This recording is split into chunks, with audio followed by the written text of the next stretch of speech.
Hello everybody, my name is Patrick, and today I'm going to talk to you about Harry Potter.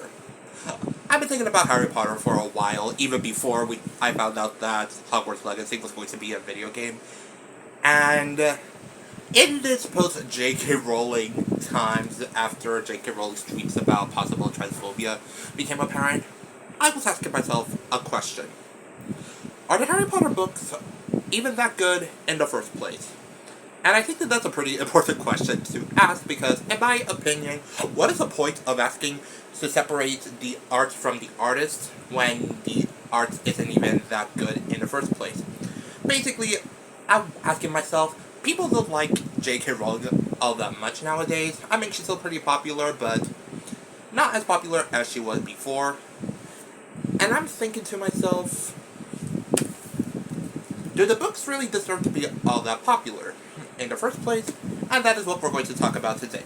I have read the first 3 books of Harry Potter. For those of you who don't know them, it's Harry Potter and the Philosopher's Stone, or the Sorcerer's Stone in the American edition, Harry Potter and the Chamber of Secrets, and Harry Potter and the Prisoner of Azkaban. Those are the 3 books that I've read so far, and the 3 books that I want to discuss today. But before I do that, here are a couple of disclaimers. Number 1, I have already read the Harry Potter book series from beginning to end, from the first book all the way to Harry Potter and the Deathly Hallows, which I think is important to mention for 2 main reasons. One, this is not my first time reading the book series, and therefore it has to be said that reading a book series for the first time creates a different experience from reading a book series twice, 3 times, 4 times, more times. And the reason why that happens is because of reason number 2. Because I already know what's going to happen. Is it unfair to talk about what happens in later books with respect to the first book? Maybe. But A, I already read the book series, there's nothing that I can do about that. And B, I also cannot and will not pretend that what happens in the later books does not affect the way that I see the first couple of books. Number 2, as I previously mentioned, J.K. Rowling, because of her Twitter activities, not just the possible transphobia, there's also the fact that she keeps adding to the canon, and has been seen as becoming much less popular for the Harry Potter fandom. That said, as I mentioned, this is a review of the books, and only the books. I am not going to be talking about how I feel about J.K. Rowling, regardless of how I feel about her. Again, this is about evaluating if the art is worth it without the artist in the first place. So, no, I'm not going to talk about J.K. Rowling. And while we're here, number 3, for the purposes of these videos, my focus is going to be the books. Anything that J.K. Rowling has added outside of the books, I will not be counting it, except for possibly discussing it as supplementary information. For example, at some point in the last couple of months, I researched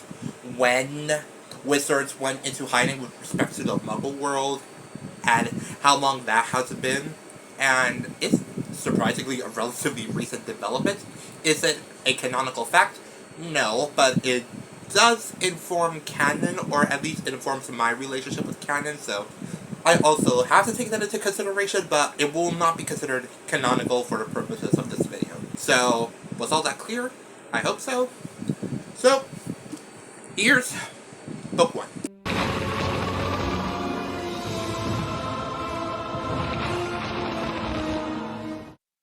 Yeah, I don't know how to feel about Harry Potter and the Philosopher's Stone. It is not my favorite book, and frankly, the more I think about it, the less I like it. That said, I will admit that I liked it more before I read book 2 and 3 again. So, I admit that mostly my dislike of it mostly has to do with how the first book fits with relationship to the other books. And I have to say, I don't think it does. It's really... how do I say this? Boring. Yeah, I'm sorry, it's just, the first book is boring. It's really boring. Here are a couple of problems that I have. Problem number 1, the books take forever to get going. I will admit, this was a problem that I didn't even notice the first time I reread this, and unfortunately this also has the problem of being the only one out of the 3 books that I've reread so far that I've reread more than once. I read this twice, and the second time I read this, I had a higher opinion of the book. But unfortunately, at the same time, a lot of the problems that I didn't notice the first time became much more apparent the second time. One thing, for example, is that the first couple of chapters almost have nothing to do with the plot of the stone. And I'm like, it takes until Diagon Alley, chapter 5, for anything plot related to get going. And that's the time where Hagrid gets the stone from Gringotts' bag. And that is the first time in all 17 chapters where anything plot related happens. The first couple of chapters is just introducing the world slowly, which wouldn't be such a bad thing if I hadn't read the Percy Jackson series. It is a bit unfair to talk about the Percy Jackson series and the Harry Potter series and say that this one is better. This one also has a lot of problems that I'm not going to get into just yet. But in the Percy Jackson book series, in the first 5 chapters, more or less, we already get an introduction to at least 3 different things that are related to the main plot of the story. In the first chapter, I accidentally vaporized my pre-algebra teacher. Percy kills one of the 3 Furies, an agent of Hades that was looking for Percy Jackson in order for Percy to give back Hades' Helm of Darkness, and that is pretty important for the book series because that introduces Percy to the Mist. Okay, in chapter 2, we get the introduction to the 3 Fates. Wait, here, the title of the chapter is 3 Old Ladies Knit the Socks Up. Anyway, so that's kind of a bit of foreshadowing to the series in the later books about how Percy's destiny is associated with death, which, if you read the 5th book, you know how it is associated with death. And in chapter... either later in chapter... No, it was in chapter 3, Percy gets a dream about an eagle and a horse going to war, which is associated with the fact that Percy is accused of... being the lightning thief. He is assumed to have stolen Susan Masterbolt's, and Poseidon is defending him, but Zeus doesn't believe him. It's a whole thing. It is the whole thing in this book. Oh, wait, I almost forgot. Also, in chapter 4, My Mother Teaches Me Bullfighting, that is also pretty important because that is a chapter where Sally Jackson almost dies. No, actually, I think that she did die and she's being kept by Hades, but that is also pretty important because that is Percy's motivation throughout this book. He says so himself in one chapter. Wait, let me see if I can find it. I haven't been straight with you, I told Grover. I don't care about the Master Bolt. I agreed to go to the underworld so I can bring back my mother. See? Not only would that not work as well if Percy's mom had not been taken by the Minotaur and killed by the Minotaur. I don't know how it works, and it doesn't matter. All that matters is that it works. But that also happens in the first 4 chapters. In the first 4 chapters, there are a lot of elements that reveal stuff that are going to happen later. In the Harry Potter books, nothing associated with the rest of the plot happens in the beginning. The closest that we get is in chapter 4, when Harry is told what happened with his parents, how Voldemort killed his parents. But that is literally the only thing that happens. The other thing that you could argue happens is in chapter 2, the thing that happens with Dudley, where Harry is talking with a snake and Harry accidentally makes the whole glass disappear, so Dudley falls into the snake pit. But I'm not going to count that because that doesn't really matter for the first book. That matters in book 2. Okay, speaking of other things that I find absolutely bizarre, whose idea was it for Harry to take almost no time to do any investigation? One thing that we need to remember about the Harry Potter books is that they're mystery books. Not necessarily mystery books only, but a big portion of the books is about there is something hidden and we need to uncover what it is. In the first book, we're trying to find out what the 3-headed dog is keeping secret. This book, we're trying to find out what is in the Chamber of Secrets, who opened the Chamber of Secrets, what is their plan, etc. This one is more of a thriller than it is a mystery, but there are things that need to be uncovered. For example, Sirius Black's motivation for escaping Azkaban. So with that in mind, this doesn't really go into a lot of mystery. Granted, I don't think that this was what J.K. Rowling intended, but I did expect Harry to be a bit more investigative in his approach to the story. But honestly, the mystery of the books happen around Harry rather than it's being more directly associated with Harry. Harry doesn't even become interested in directly investigating the mystery up until chapter 11. Granted, that's also the chapter where Quirrell almost kills him by throwing him off his broom, when he tells Hagrid his suspicions about Snape, because in the book they think that Snape is the villain.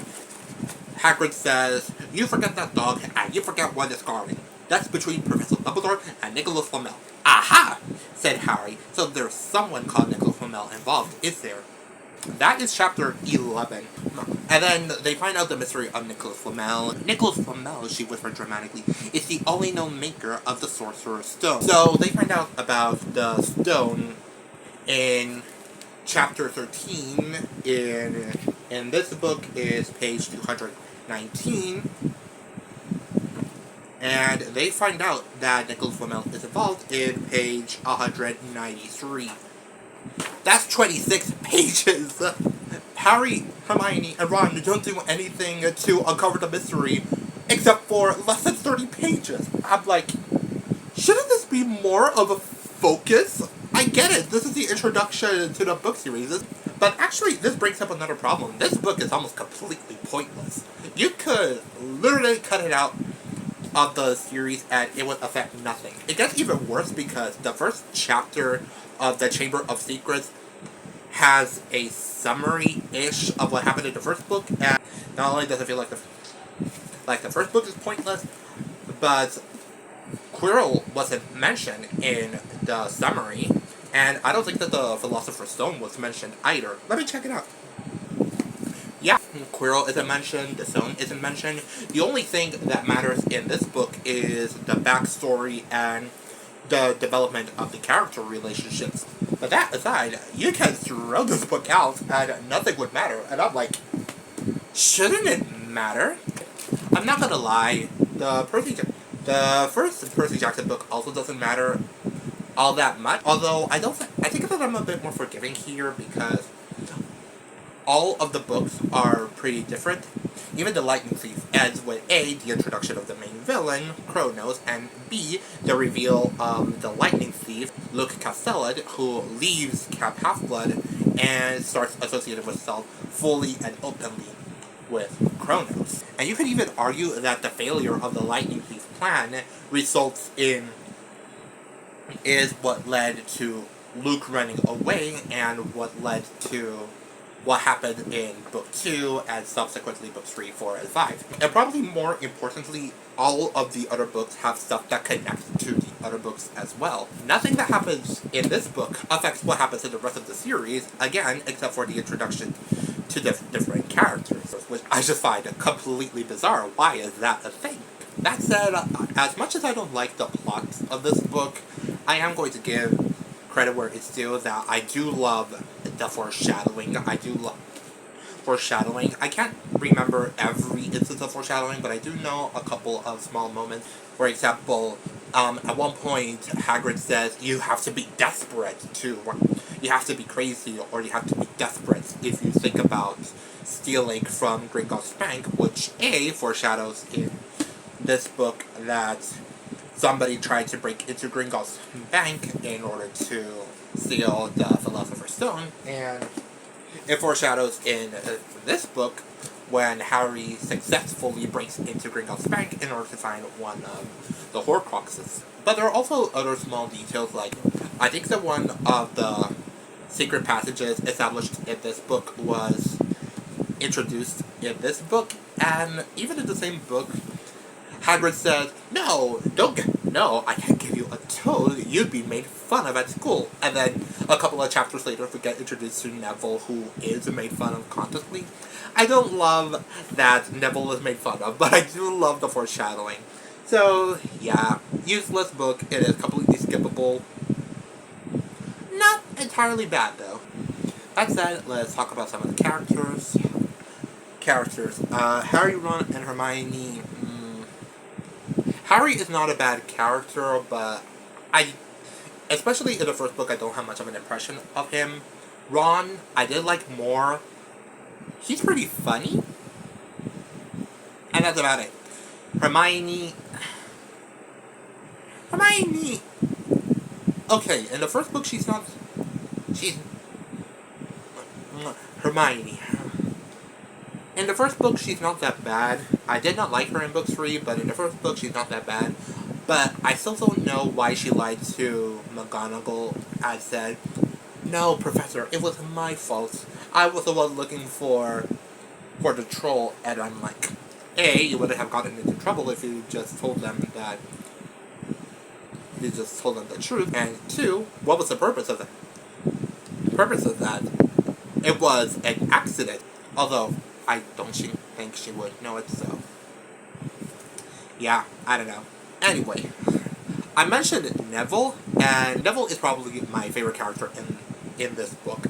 He doesn't get a lot to do in books 2 and 3, but in this book, hold on a second.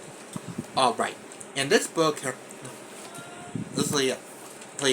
in chapter 13, Nicholas Flamel, Neville is in the common room. He is hopping as if he was hopping on one leg because Malfoy gave him a leg locker curse, which binds his 2 legs together.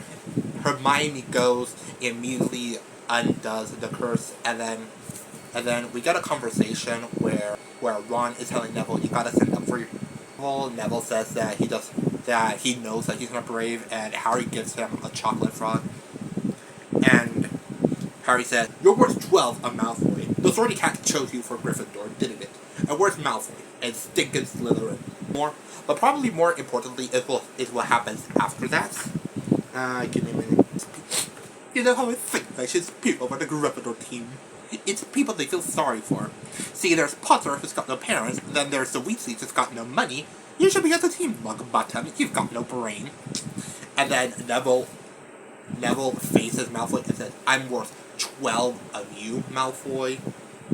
Malfoy, and Ron's like, "You tell him, Neville."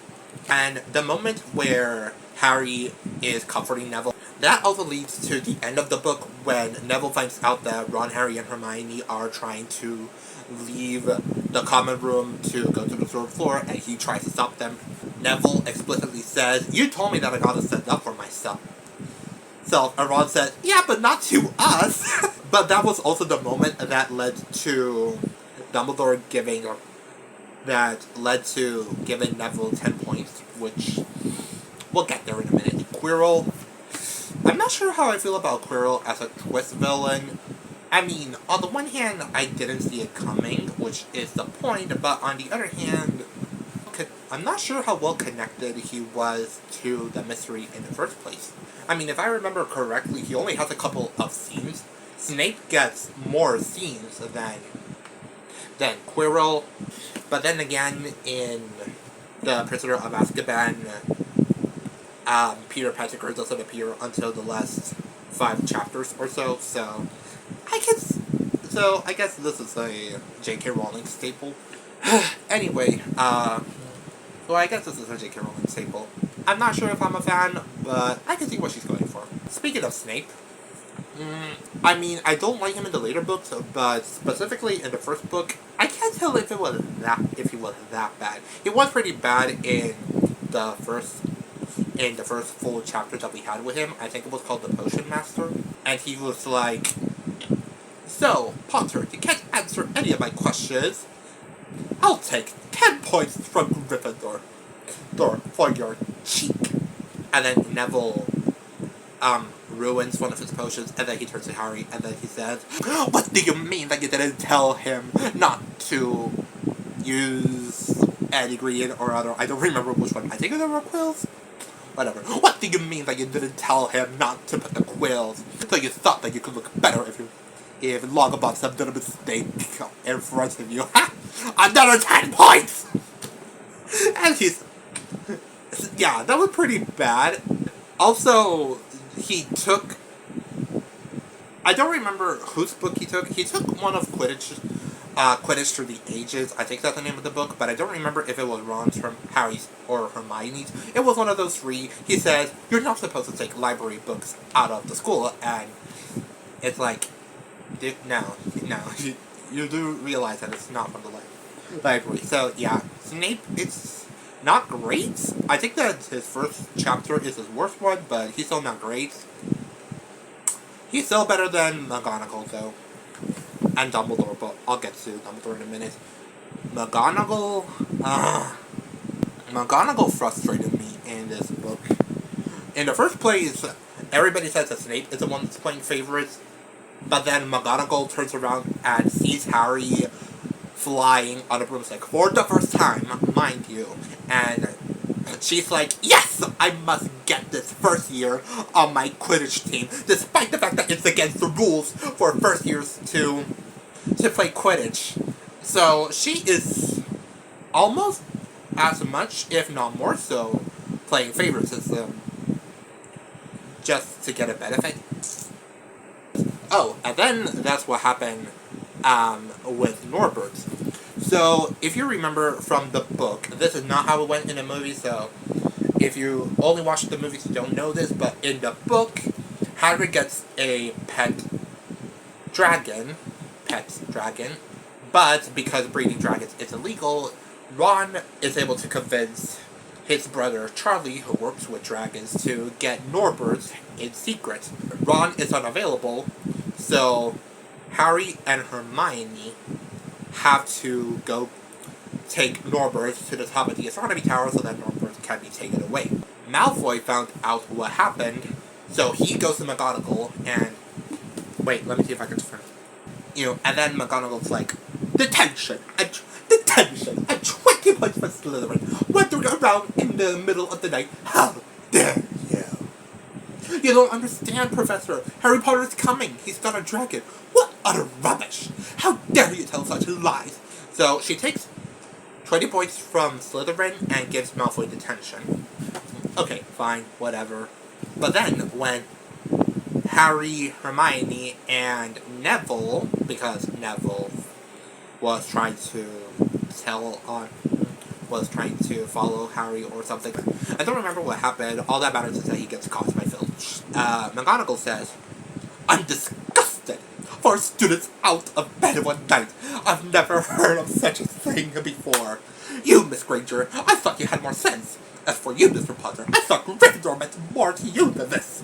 All three of you will receive detention. Yes, you too, Mr. Longbottom. Nothing gives you the right to walk around school at night, especially these days. It's very dangerous. And 50 points will be taken from Gryffindor.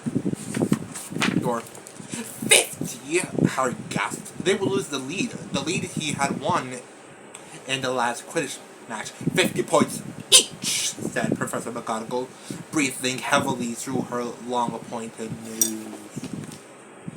So she takes 20 points from Slytherin, but she takes 150 points from Gryffindor? What? No! No, that doesn't make any sense. Why would you do that? And before somebody says, well, they were taking the dragon to the astronomy tower, allow me to read you what happened after Malfoy mentioned it. You don't understand, Professor. Harry Potter's coming. He's got a dragon. What utter rubbish! How dare you tell such lies! Come on! I shall see Professor Snape about you, Malfoy. She doesn't believe that they actually have a dragon. Oh, and here's something else. I think I've got a good idea of what's been going on, said Professor McGonagall. It doesn't take a genius to work it out. You fed Draco Malfoy some cockable story about a dragon, trying to get him out of bed and into trouble. I've already caught him. And to you think it's funny that Longbottom here heard the story and believed it too. So, let me see if I got this straight. She doesn't believe that they actually have a dragon. She had no evidence that they ever had a dragon, and she still took off more points from Gryffindor per head. I mean, if you're going to take away points, why not take away 50 points from Slytherin as well? I don't get it! McGonagall, what are you doing? No. And then there's Dumbledore. Oh fucking god, Dumbledore. So, Dumbledore in this book is bizarre, but to be perfectly fair, he is known for being bizarre. I mean, like he says, I have a few words to say. At the start of your feast, he only gives 4 words. Literally 4 words. I don't remember what they are, but it's honestly kind of funny. I'm not gonna lie. But here's the problem. Okay, first and foremost, we have the obvious that despite the fact that it was against the rules to go to the 3rd floor corridor, that Ron, Harry, and Hermione all went to the 3rd floor corridor, and possibly more importantly, Voldemort almost wins because they went to the 3rd floor corridor. He gives Harry, Ron, Hermione, and Neville points for exactly that. If I remember correctly, I think it's 170 points. Enough points so that they can overtake Slytherin. And I'm like, why? Why would you do that? First and foremost, they broke the rules. Second of all, the only reason why Voldemort almost won is specifically because they went there. If Harry hadn't gone, then it would not have been possible for Voldemort to look at the stone, because Dumbledore says the only way to get the stone is to want to find the stone but not want to use it. Voldemort wanted to use the stone, which is why he couldn't get it, and so Quirrell wanted to get the stone to give it to Voldemort, and that's why he couldn't get it. Harry wanted to find the stone, but he wanted to make sure that Voldemort wouldn't get it, and that's exactly why he got it. But it was at the same time when Quirrell was down there, so he got the stone while Quirrell was still down there, meaning that Quirrell almost got the stone, which wouldn't have happened if Harry hadn't gone in the first place. Yeah, see what I mean when I say that the first book is pointless? Nothing would have happened if Harry hadn't intervened. I mean, credit to Harry, he didn't know that this effort was pointless, but I don't know, it doesn't leave a good taste in my mouth. Anyway, back to Dumbledore. At the end of the book, Harry realizes that Dumbledore knows something, and he asks him, and Dumbledore tells him everything. Tells him almost everything, except for one thing. Okay, so in the book, this is not in the movie, in the book, Ron and Hermione go to visit Harry when he's in the hospital wing after what happened with Quirrell, and they tell him what happened. Wait. So what happened to you two? Said Harry. Well, I got back all right, said Hermione. I brought Ron round, that took a while, and we were dashing up to the Owlery to contact Dumbledore when we met him in the entrance hall. He already knew. He just said, Harry's gone after him, hasn't he? And hurled off to the 3rd floor. Do you think he meant you to do it? Said Ron. Sending you your father's cloak and everything? Well, Hermione exploded. If he did, I mean to say, that's terrible. You could have been killed. No, it isn't, said Harry thoughtfully. He's a funny man, Dumbledore. I think he sort of wanted to give me a chance. I think he knows more or less everything that goes on in here, you know? I reckon he had a pretty good idea of what we're going to try, and instead of stopping us, he just taught us enough to help. I don't think it was an accident he let me find out how the mirror worked. It's almost like he thought I had a right to face Voldemort if I could. What the f***? Are you kidding me with this Okay, so, allow me to talk about everything that I don't like about this. There are 2 major things that I don't like, and one thing that is a little bit hypocritical, but... Okay, problem number 1, Dumbledore allowing Harry to go to the 3rd floor corridor is equivalent to child endangerment, and you cannot convince me otherwise. 2, Harry's justification is pretty stupid. It's already problematic in itself. Oh no, he only wanted me to fight the most powerful dark wizard of the era. he accepts it, okay, but then it gets worse when you think about the books. The justification is Dumbledore wanted me to confront Voldemort because he thinks that I have a right to do so, which would be... It's already stupid in itself, but then you remember, Harry confronts Voldemort in the Chamber of Secrets, in the Goblet of Fire, in the Order of the Phoenix, and in the Deathly Hallows. And mind you, I think that in the Deathly Hallows, he confronts Voldemort more than once.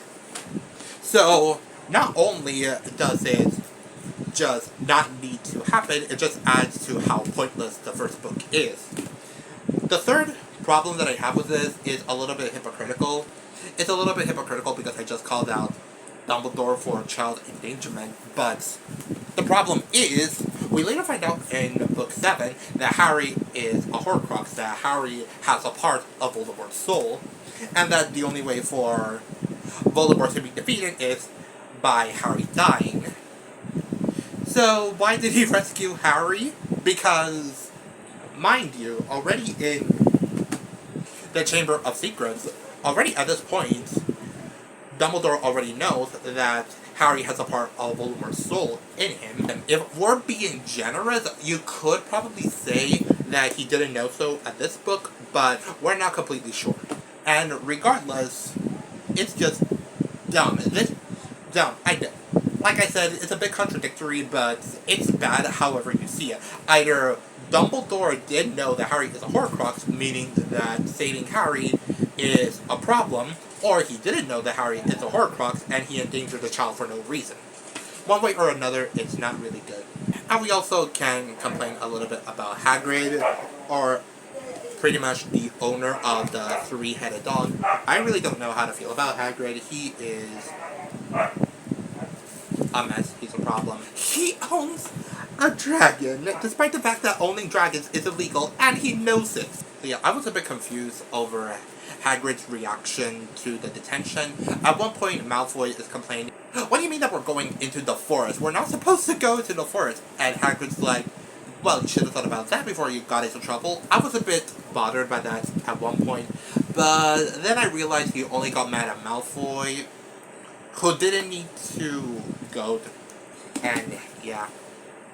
And yeah, that said, having a three-headed dog as a pet, having a dragon as a pet,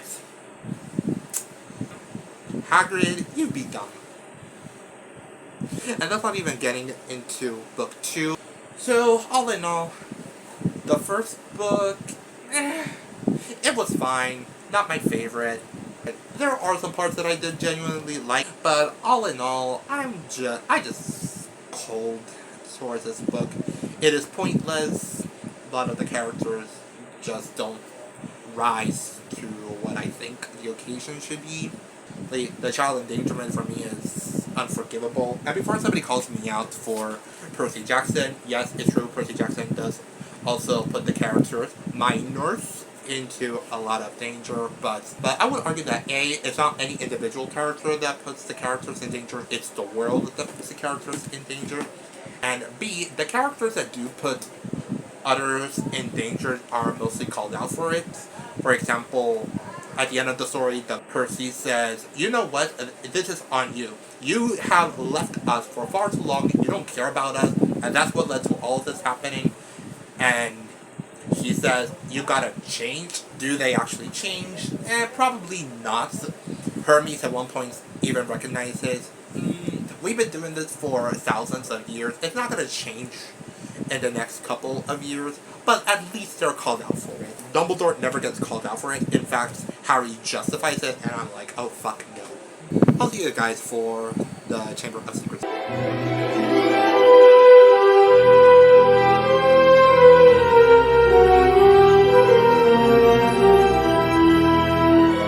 Okay, so we already talked about book 1.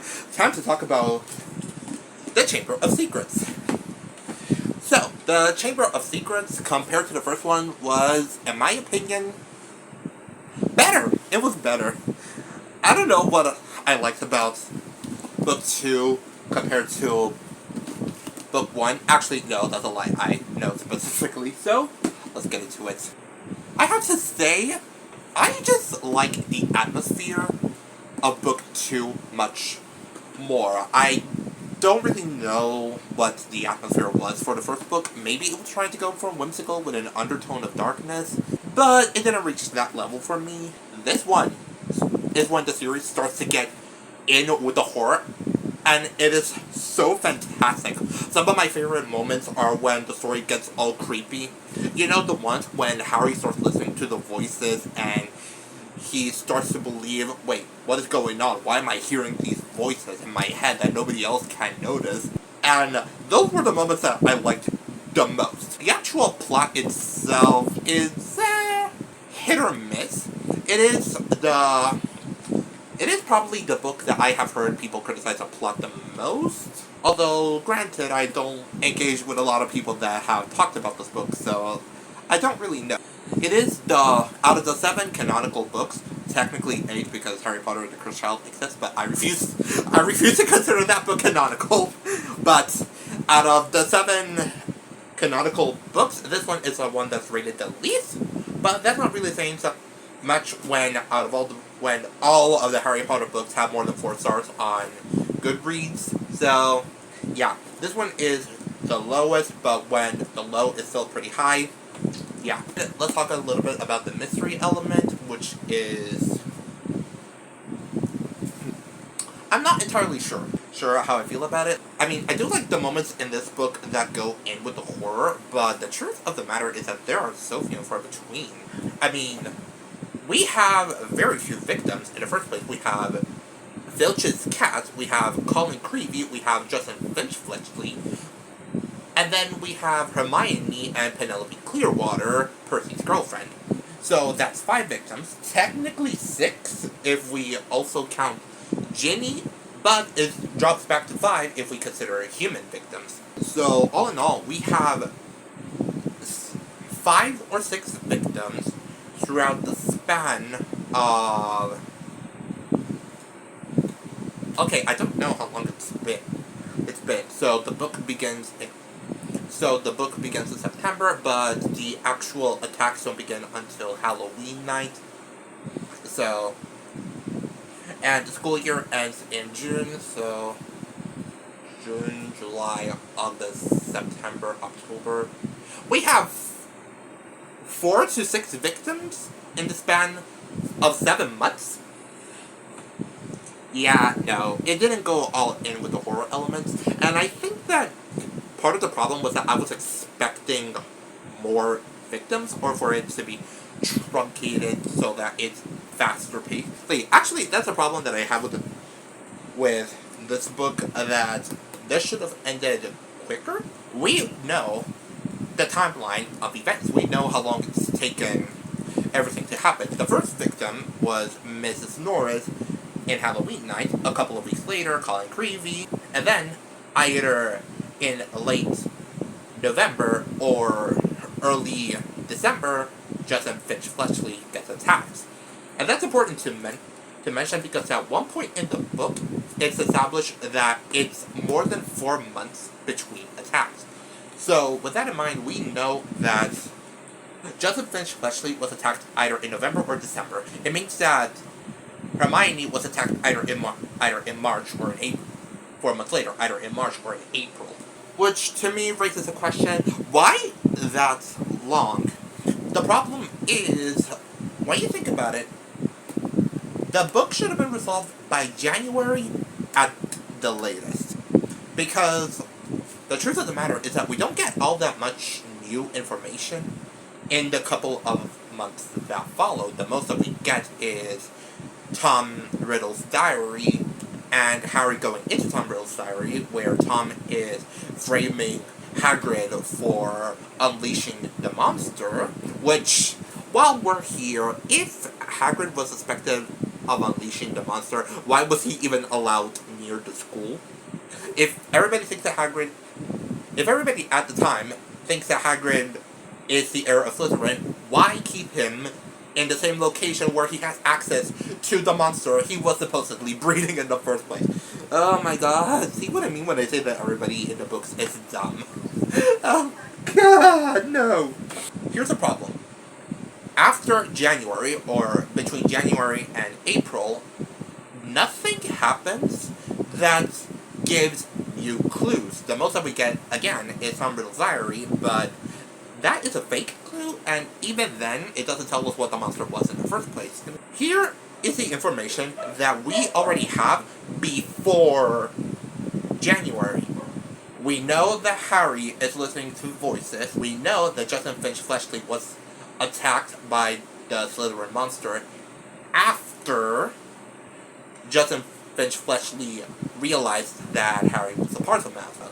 We know that Slytherin was a Parselmouth, meaning that it's very likely that his heir would also be a Parselmouth. And while we're here, correct me if I'm mistaken, but did the books ever establish whether or not Parseltongue was a genetic power or a learned power? Because on the one hand, Dumbledore says that Harry got the power because of Voldemort, but Voldemort is biologically a Slytherin, but at one point in Book 7, Ron is able to go into the chamber by mimicking Parselmouth because Harry speaks in his sleep, and I'm like, which one is it? Are you born a Parselmouth or can you become a Parselmouth?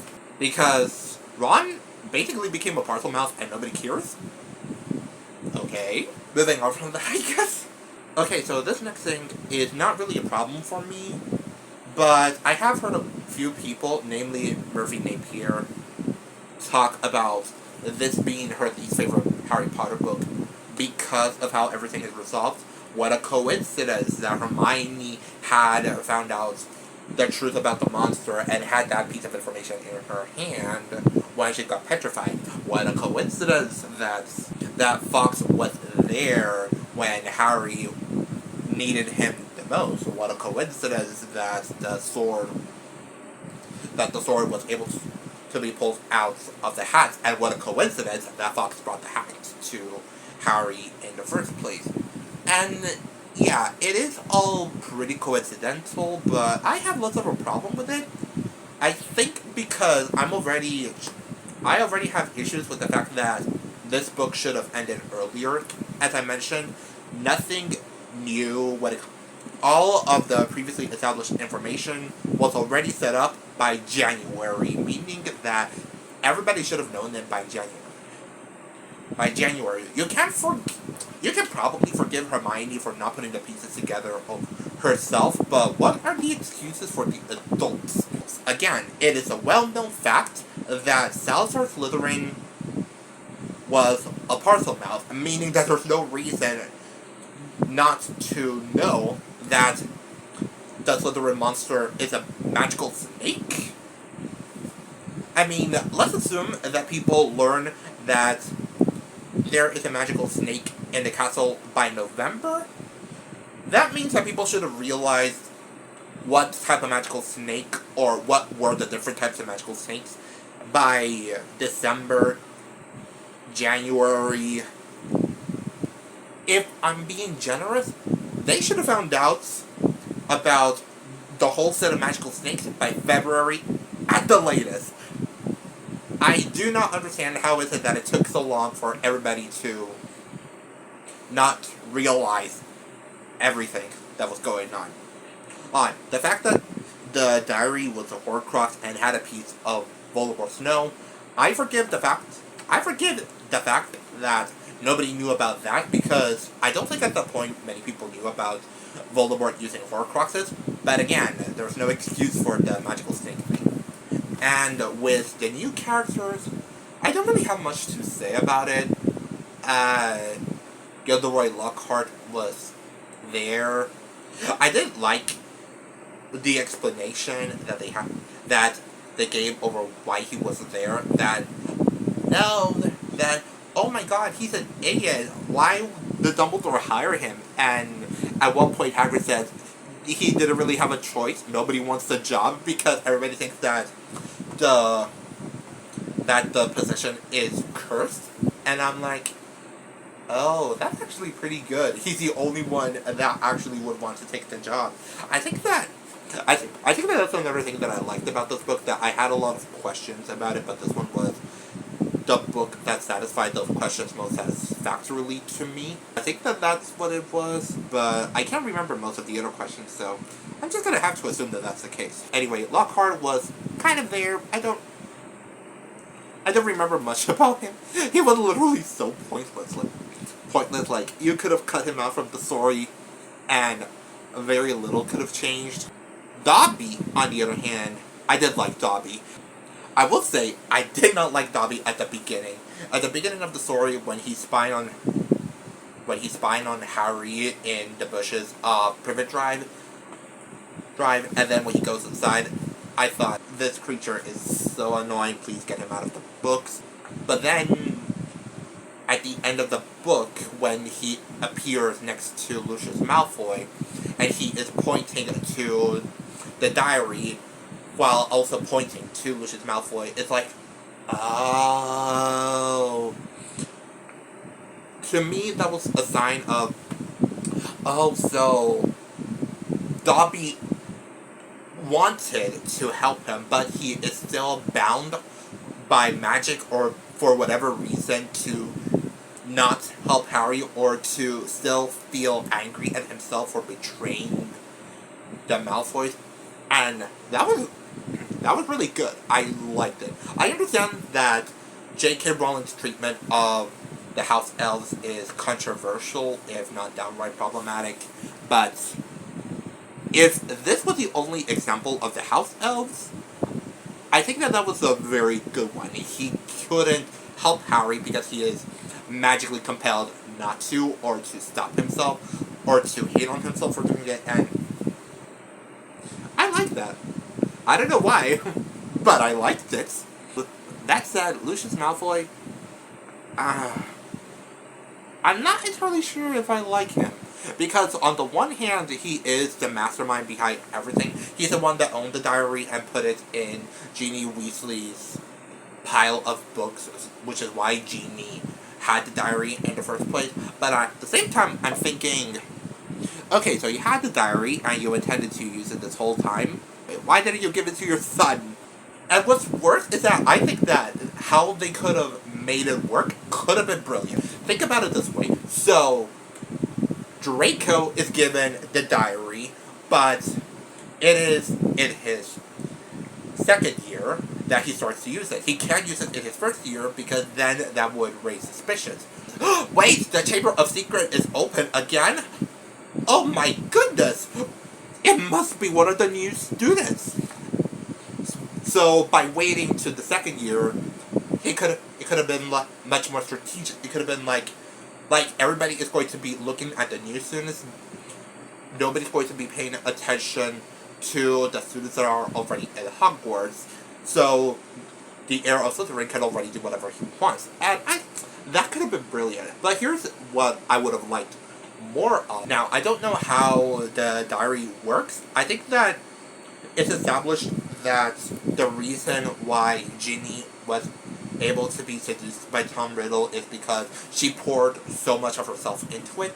But I don't think that would stop the diary from working for Draco as well.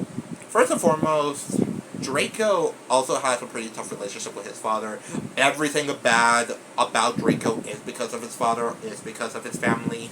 So that would put a lot of pressure on him. In fact, at the beginning of the book, I don't remember which chapter, but chapter 3 or 4, I don't remember. Anyway, in one of those chapters, Draco is visiting Nocturne Alley with his father, and his father makes a comment, I don't remember about what, and he says something along the lines of, I would expect my son to get better grades, and then Draco's like, it's not my fault, everybody loves Hermione Granger. So that kind of reveals how much pressure Lucius puts on Draco. So, with that in mind, I think Draco could be using the diary. Like, he is trying to be loyal to the diary. He's trying to be loyal to Tom Riddle, who, in this version of events, he would already know that Tom Riddle is Lord Voldemort's past self.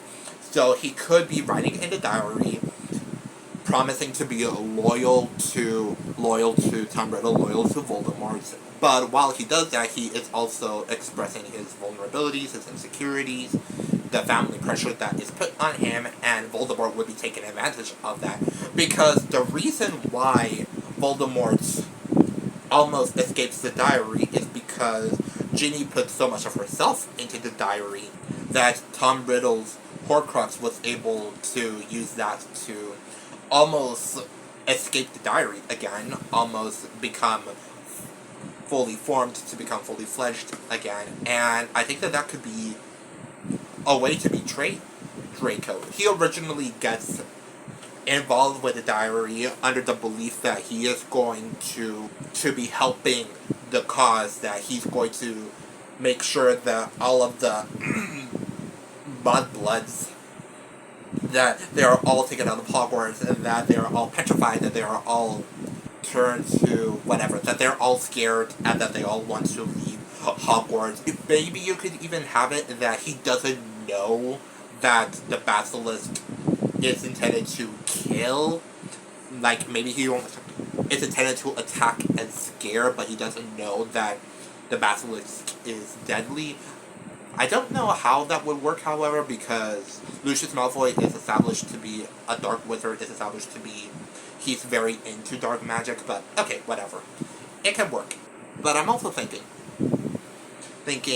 as he doesn't know that Tom Riddle intends to escape the diary, so he is pouring himself into the diary, and he gets taken to the Chamber of Secrets, and he is going to be used as a sacrifice for Tom Riddle, which he didn't know about.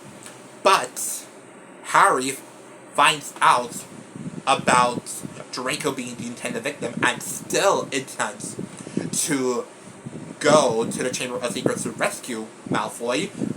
We have the whole thing with the climax that Malfoy was helping Tom Riddle, that he was the one controlling the basilisk on behalf of Tom Riddle. And then, when, just like Ginny opens her eyes and sees Harry, Draco should see Harry, should realize what Harry did for him, and then he starts realizing the positive aspects of Harry. He starts realizing this is what Harry is doing, that Harry is very protective of his friends, but he's also willing to do the right thing, and that allows Draco to change his perspective. He starts realizing, oh my god, working for Lord Voldemort is not what it's cracked up to be, because Voldemort would have ended Draco if it meant getting back into power.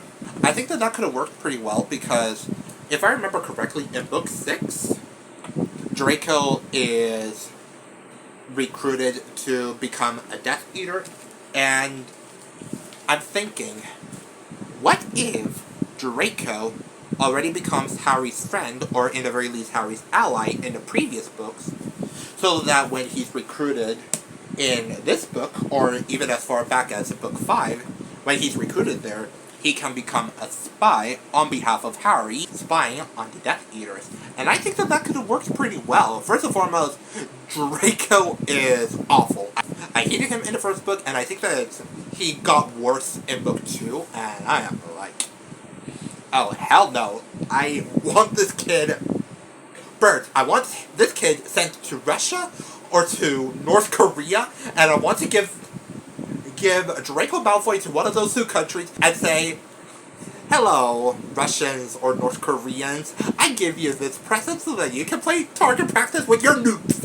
I hate him! I hate him! Ah! I hate him.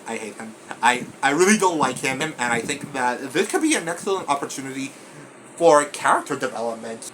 If I remember correctly, there are some people that are shipping Draco and Hermione together, and while I'm not entirely sure if I would want them to be endgame, I do think that, in the very least, Draco should have some character development that would make that possible. I already compared the Percy Jackson books to Harry Potter previously, so I'm gonna do it again. I have no idea where I put the rest of the book, so I'm just gonna use the first book as a placeholder. I'm sorry.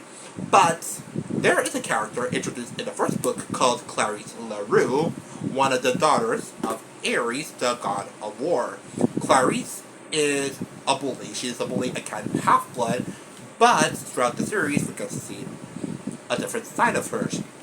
When a fellow camper turned traitor is found in the middle of the labyrinth? Yeah, it was a labyrinth. When he's found in the labyrinth, and we don't know what happened to him, but he was driven insane, he is brought back by Clarice to be treated by Chiron, and Clarice takes a lot of care of him, showing a softer side to herself. And even in book 2 of the series, we get to see that she really cares about the camp. For example, in book 2, when Camp Half-Blood is being attacked because the protections around the camp are taken down, she is amongst the people leading the charge. She is warlike, she is violent, belligerent, stuff like that. But she does genuinely care for the camp. She does genuinely want everybody to be okay. And later we get to see her develop a lot of respect for Percy, because at the end of book 2, Percy helps her with the quest unknowingly. He got the Golden Fleece, the one from Legend, the Golden Fleece that is able to restore different islands in order to restore life. Percy gets it, and then he gives it to Clarice so that Clarice would be getting the credit for getting the fleece. Percy, once he learns of the prophecy in the second book, he realizes that Clarice needed him in order to complete the quest. But also for Clarice to be successful, she has to go ahead of them, and Percy helping her helps get a lot of respect for Percy, and that's what I want for Draco. I want him to be more than just a one-dimensional bully. I want him to be more than just a wizarding version of a neo-Nazi. I want him to be more. And I think that that's part of the reason why I'm so frustrated with the books, because I just feel you can do so much more with these characters, more with these books. J.K. Rowling does have a propensity to expand the world. I mean, there's a reason why the Fantastic Beasts movies are a thing. But I also feel like she could be better at that. Because, again, Draco is so unlikable, and I think that with just a couple of tweaks, with just a couple of fixes, he could have been so much more. Much more than just a mere mustache twirling villain. We could have gotten development. But no. Anyway, book 2, much better than book 1, but I also think it still had ways to go. It still had ways to improve. Let's go to book 3.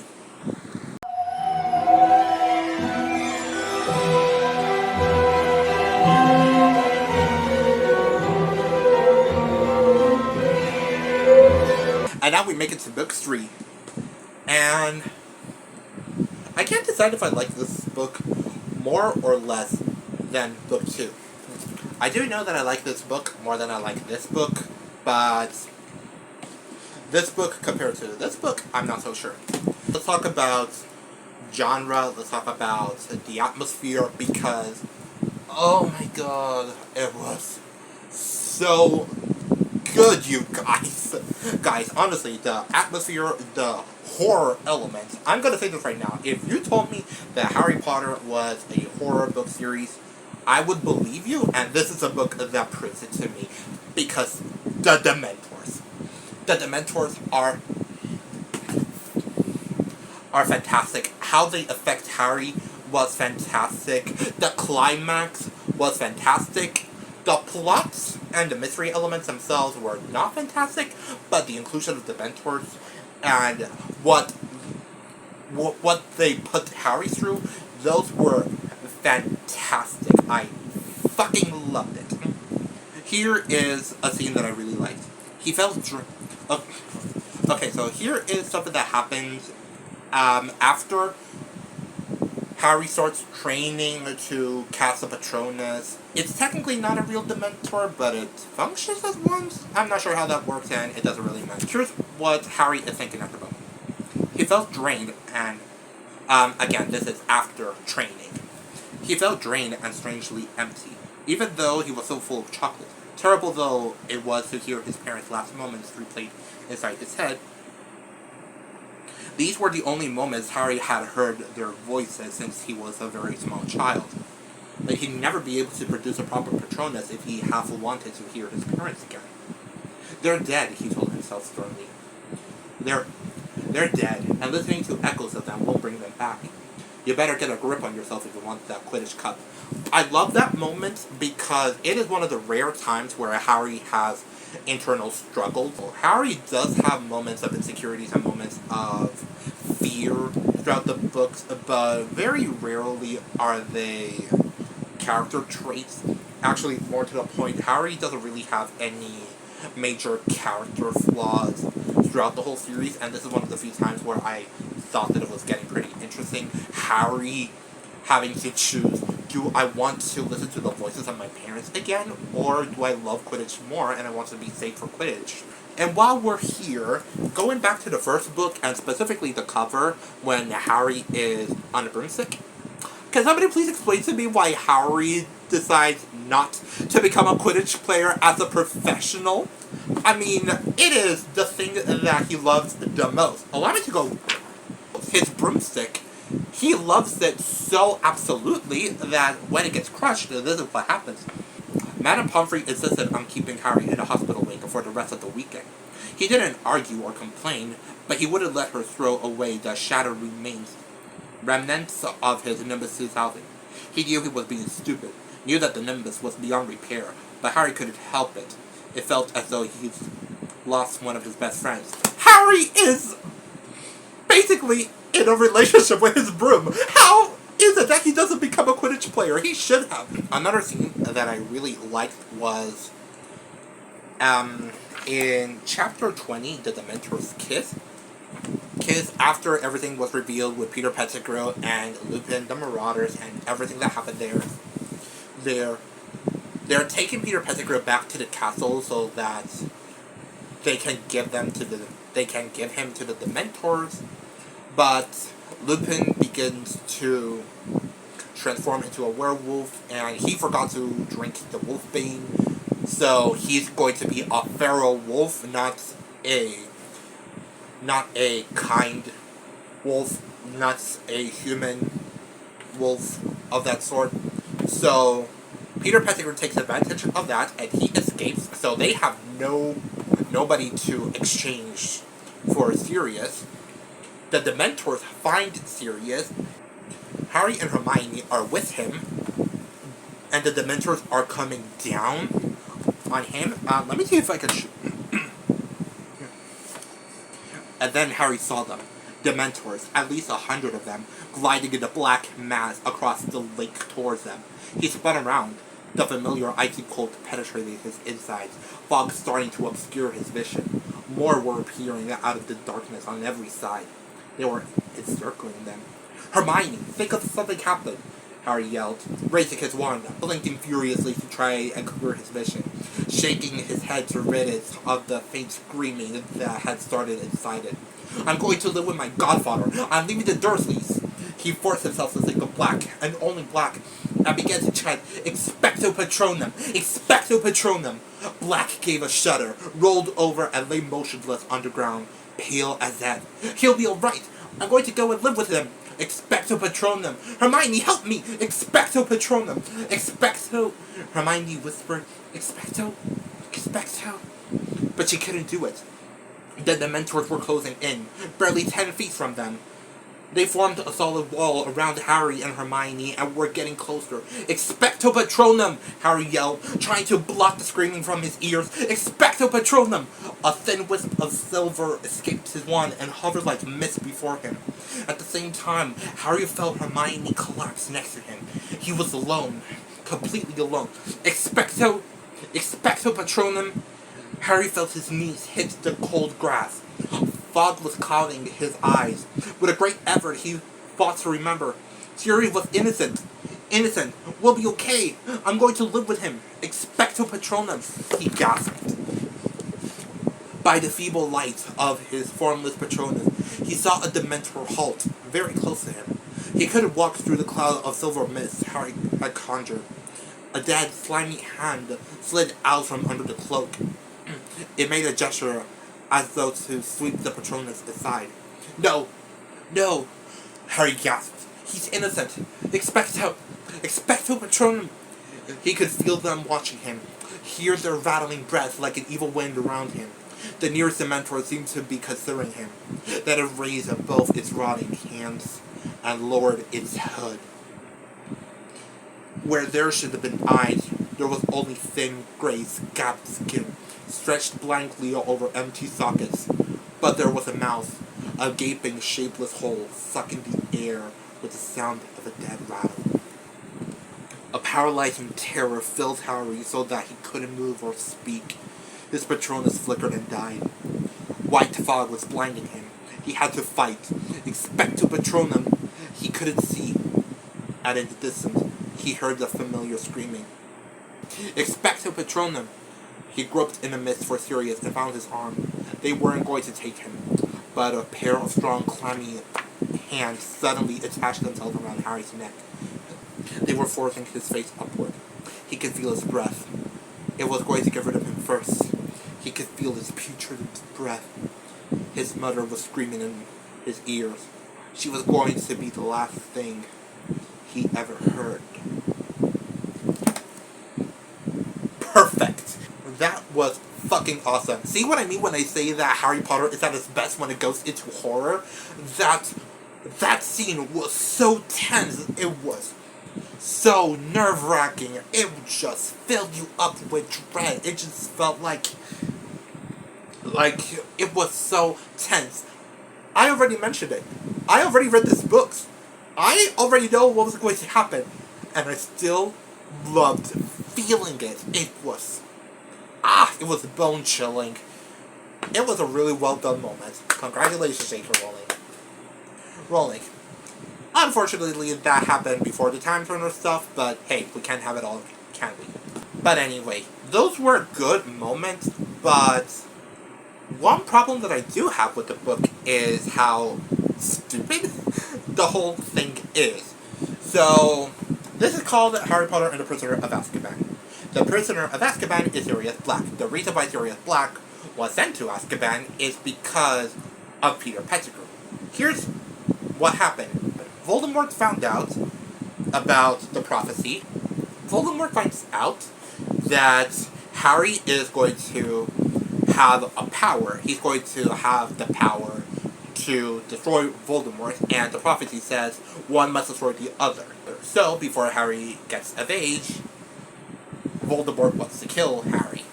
So what happens is that James and Lily, with the help of Dumbledore, want to cast the Fidelius Charm. The Fidelius Charm would be able to hide Harry, James, and Lily, as long as there is a Secret Keeper who decides not to reveal the secret.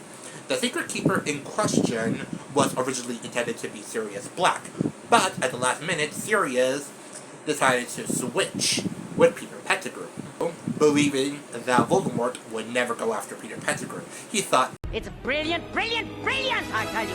Genius, I say. Anyway, so Sirius thought that he was being brilliant. But what he didn't know is that Peter Pettigrew had actually betrayed the Potters and gone to Voldemort and told them the secret of their location, which led to Voldemort being able to find them. After he found out what happened, Sirius Black went after Peter Pettigrew, and I don't know what happened. Did he try to kill him or not?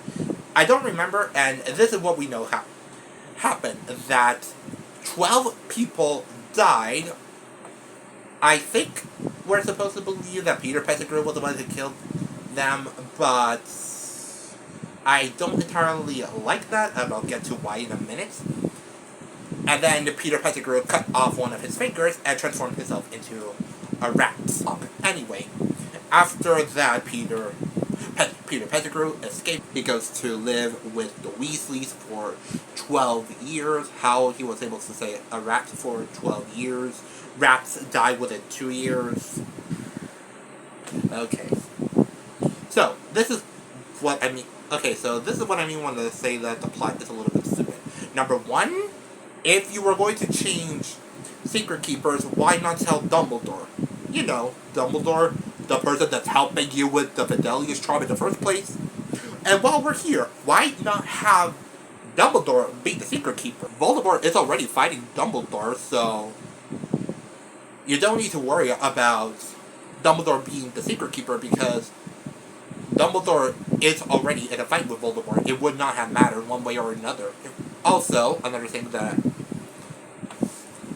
baffles me, why didn't Sirius reveal the truth about Peter Pettigrew?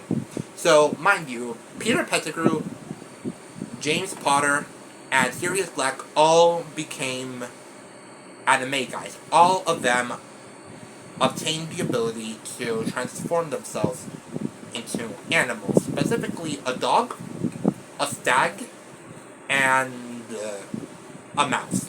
A rat. Who cares? That is important to mention because again, Peter Pettigrew hid as a rat for several years. But I'm thinking to myself, why not reveal the truth? Basically, this is what I'm thinking about. Why not reveal Sirius Black? Why didn't you reveal that you were an animagus? That way, you could have proven your innocence by saying, I know that Peter Pettigrew is a rat because I transformed alongside him. Basically, he's saying, I know that he's an animagus because we became animagi together. So not only do I know what he hides at, I know what his power, I know what he looks like. You could make an argument that he was still been sent to Azkaban for being an unregistered animagus. However, A, he would have been there for less than a year, or B, he would have been fined, both of which he is able to do. I mean, correct me if I'm wrong, but is the Black family even existing at this point? Or is Sirius Black the only member of the Black family at this point? Not including Narcissa and Bellatrix. And technically, Astronema? Is that her name? I don't remember, and who cares? Basically, what I'm saying is that even if he had been fined, it would have been way better than anything that could have happened. You could have even hidden yourself. And while we're here, we found out in the later books, I think it was specifically a book 4, but I don't remember exactly. But in one of the later books, we find out that if a wizard casts a spell, they are able to track it to the wand. So what exactly happened with Peter Pettigrew? Did Sirius kill those people, or did Peter Pettigrew take the wand and then kill everybody else? I just don't get it. And while we're here, another thing. Why didn't Sirius go to Dumbledore in the first place? We find out in Book 5 about a power called legitimacy. It comes from the Latin root words for to read and minds, so it literally is to read minds. It's mind reading. And what's more, we find out that Dumbledore is a near expert legilimist, if not 100% an expert legilimist. Meaning, if Sirius had gone to Dumbledore and explained everything that had happened, you could have had it so that Dumbledore would have known the truth from the get-go. And while we're here, if Dumbledore is an expert legilimist, then how were those 3 students able to become animals without Dumbledore ever finding out? Because by the time they did so, Dumbledore was already the headmaster. So he would have known that something fishy was going on. And while we're here, if I remember correctly, Madame Pomfrey was the one taking Lupin to the Shrieking Shack so that he could become a werewolf in a safe space where nobody else would get hurt. So how were they able to have those adventures with him? James, Sirius, and Peter Pettigrew all became friends with Lupin. They found out that he's a werewolf, and then they became animagi so that they would be able to help him out during his transformations, because werewolves only hurt humans, they don't hurt other animals, so they could become animals and spend time with him in order to calm him down during his whenever he was turning into a wolf. But if Madame Pomfrey was always with him, then how were they able to have any of those adventures? How was it possible for her to take him to the Shrinking Shack and then not notice that the three boys were already there? And another thing, if Madame Pomfrey was always there to take Lupin to and from the Shrieking Shack, then how could Snape find out about Lupin? Sirius pranked Snape by sending him to the Whomping Willow, which is hiding an entrance to the Shrieking Shack, and he is able to do that because Madame Pomfrey wasn't there, and I'm like, why? She is the school nurse. In fact, it was a condition for Lupin to be in the school that nothing bad could happen, that you had to take protections to make sure that nobody could get hurt. So, not only does it make no sense that Madame Pomfrey wasn't there to stop Snape from going to the Whomping Willow, but if Snape had been at the Shrieking Shack when Lupin was transforming into a wolf, then Snape would have died, Sirius would have been expelled, James probably would have been expelled, and Remus would have had to be kicked out because he would have been revealed to be a werewolf and would have been seen as responsible for the death of a student. Oh my god, Sirius, you're an idiot. Oh my god, Sirius Black, you're an idiot. I think that I already talked about why a lot of the points don't work, except for one thing. The Time Turner. Oh boy, the Time Turner. So, there are a couple of problems with the Time Turner. Problem number one, it led to Harry Potter and the Cursed Child. We did not want Harry Potter and the Cursed Child!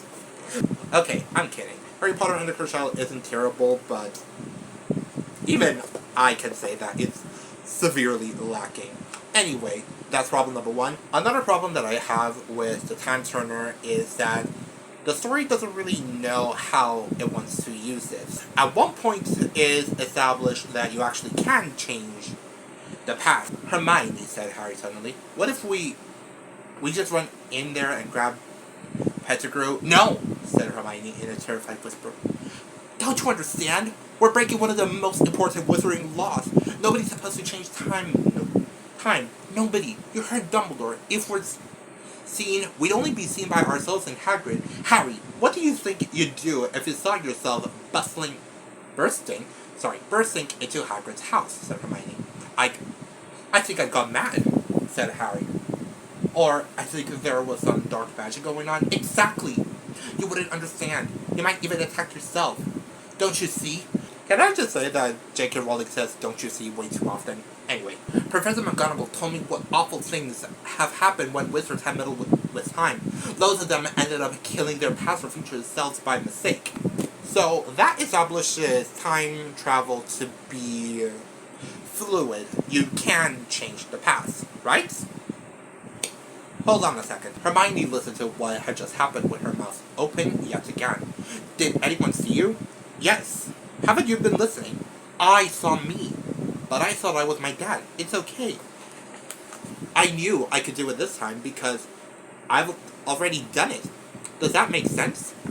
No, it does not. So, which one is it? Are you trying to say that time travel is fluid and that you can change the past? Or are you trying to say that the past is the same? You have to choose one or the other. You can't go both ways. And while we're here, I think that this is also a good time to say I am not sure I like the ending. On the one hand, this does have my favorite climax, because it is probably the only one out of the three that I read so far in which that something that happens in the story leads to the resolution. It doesn't come out of nowhere. So, for example, in the first book, Harry is able to survive his attack from Lord Voldemort because of the love protection as a result of Lily's sacrifice. In book 2, The reason why Harry is able to survive the basilisk is because Fox appears out of nowhere, attacks the basilisk, and the sorting hat is given to Harry, which unleashes the Sword of Gryffindor, so that Harry is able to defend himself while he's attacking. And Harry is able to survive having the basilisk fang on him because Fox cries on him. Mind you, the problem isn't that Fox cries on his wound because it's already established that Phoenix tears can heal you. The problem is, again, Fox was there, despite the fact that it was never set up that Fox would have been there in the first place. The third book is slightly better. Hermione's time turner is not established beforehand, but I can forgive it by virtue of the fact that we do get a bit of hints before that. What I don't like is what they do with the Patronus. The Patronus charm is established to be very, very difficult. And the way that you have to do it is that you have to cast a spell while thinking of a positive thought? Memory? I don't remember if it's a thought or a memory, but even then, it doesn't matter. Because what happens is this. Do you remember the second scene that I was talking about time travel, that Harry said, I knew I could do it because I had done it already? What happened at that point was that Harry performed a Patronus charm. Hermione said that it was very advanced and very difficult to do, which is established. The problem is this. Throughout the book, Harry is having practice with Professor Lupin in order to perfect the Patronus, in order to get the Dementors away from him. So Harry is at the middle of a lake, and he is confronted with the Dementors because the Dementors were settled in Hogwarts to protect everybody from Sirius Black, to catch Sirius Black, blah blah blah blah blah. Well, if you saw them, if you read the book or you've seen the movie, you know how it goes. What I don't like is this. When Harry is about to perform the Patronus charm, we don't know what's the memory or the thought that fuels the charm. And I want to make it clear, I don't think that's objectively a bad thing. I don't think that's necessarily a problem. But the problem is that all throughout the book, Harry is trained with Lupin, and throughout several of those attempts, we get into Harry's head and we are learning what is the happy thought that he's trying to use to fuel the Patronus. So I'm like, isn't it a little bit cheap that we spend a lot of time showing Harry is supposed to have a happy memory to fuel the Patronus, and we don't even learn what is a happy memory that fuels the first time that he gets a full-fledged Patronus? I'm not sure I like that. Mind you, I'm not entirely sure it's absolutely bad, but it felt like we could have gotten that last bit, that we should have gotten that last bit. I don't know why we didn't. Anyway, characters. I don't know what to say about the characters. As I previously mentioned, Sirius is an idiot. But I also don't know if Remus is that much smarter because he didn't tell Dumbledore that Sirius was an animagus, meaning that a really big portion of the book could have and should have been avoided. And speaking of smart characters that are pretty dumb, not necessarily dumb, but I did not like Hermione in this. I just thought that she was really annoying. Like, I already knew from the previous books that Hermione does not have social skills, but here she took it to the next level. She was very inconsiderate when Scabbers was attacked. Like, we know in retrospect that Peter Pettigrew was Scabbers, and even if he had been attacked, we would not have felt sorry for him. But Hermione was completely unsympathetic, knowing that it took her several weeks for her to say, I'm sorry that Crookshanks attacked your pet that you had for several years. Again, Ron might not like Scabbers, or he might complain about him a lot, but he does have a soft spot for him. So not only was he devastated when Scabbers was attacked and disappeared for several weeks, if not several months, but when he finds out that Scabbers is actually Peter Pettigrew, he is in shock. He feels betrayed. And frankly, he should. It was his pet. And then he realizes, my pet is a murderer? I'm sorry, it's way funnier the way that I'm saying than how it actually is. It's actually really sad. I feel really sad for Ron. Anyway, now that we're back on the Golden Trio, Harry was really good. I liked Harry in this book. As I previously mentioned, I like seeing the conflict between his desire to play Quidditch and his desire to hear the voices of his parents again. It doesn't inform his character probably as much as I would like, but one, I like character drama, and maybe that's not what J.K. Rowling was going for. And two, the thing with the Patronus, with the Dementors, with Harry listening to the voices of his parents, for me it was enough, so I don't complain about it too much. That said, I don't think I'm alone when I say that this was a book where Snape became horrible. He became really unlikable, to the point that in the movies they had to cut down a lot of his bad elements, and even gave him the scene where he sees Lupin going after the kids, and then he puts his arms around them to try to protect them. But anyway, in this book, he finds out that Neville is afraid of him, and as a result, in one of Lupin's classes, that Neville transformed Professor Snape into Professor Snape wearing his grandmother's clothing, and as a result of that, he goes even harder on Neville. I don't remember if it happened before or after this scene, but at one point, Snape realizes that Neville did a potion terribly, and he said, I am going to feed this to your pet, and we'll see if your pet survives. Just a reminder, Neville got Trevor, his pet toad, as a result of developing his magical powers. He said so in book 1 that up until the age of 8 he hadn't exhibited a lot of magic, but once he got the magic, he got the toad as a present. It's his fucking pet! I mean, how traumatizing would that be? Oh my god. And he does it, and the only reason why his pet is still alive is because Hermione helped Neville fix the potion. And then, when the potion works, he's like, Hermione Granger, I told you not to help him. I don't remember. 10 points from Gryffindor. I don't remember how many points he took from Gryffindor, but whatever. The point is, he threatened a student's pet, and I'm almost sure that he was relishing the moment. No. The Slytherins were relishing the moment, and fuck it.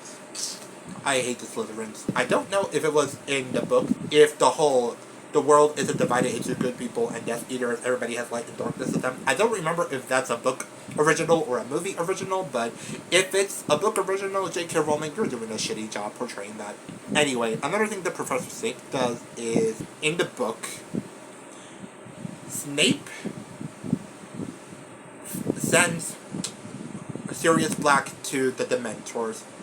Fudge realizes that Sirius Black has been captured, and he goes to Hogwarts.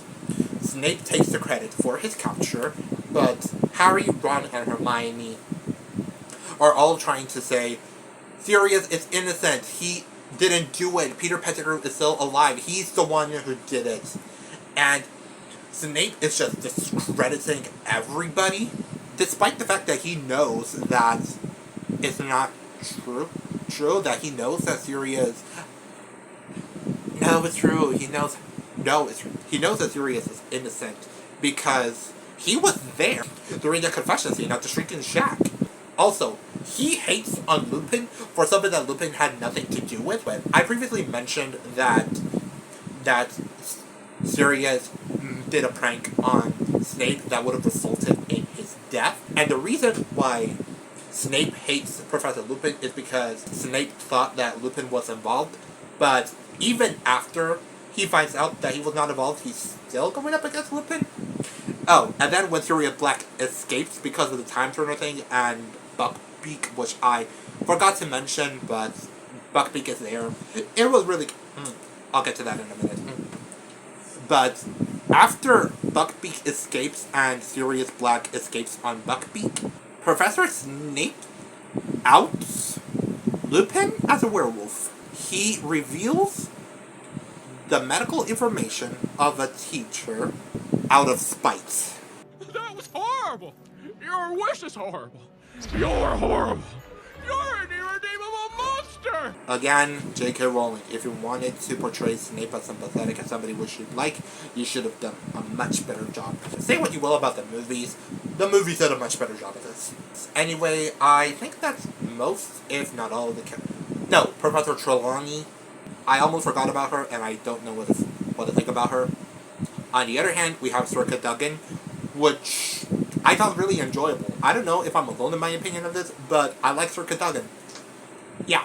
So, with that in mind, that was Harry Potter and the Prisoner of Azkaban. I do think that overall, I did enjoy this more. Again, I still don't know which out of these two books I prefer. If I had to rank the books, it would be, as of right now, something like this. Books 2 and 3 possibly tied, and book 1 at the bottom. But definitely book 1.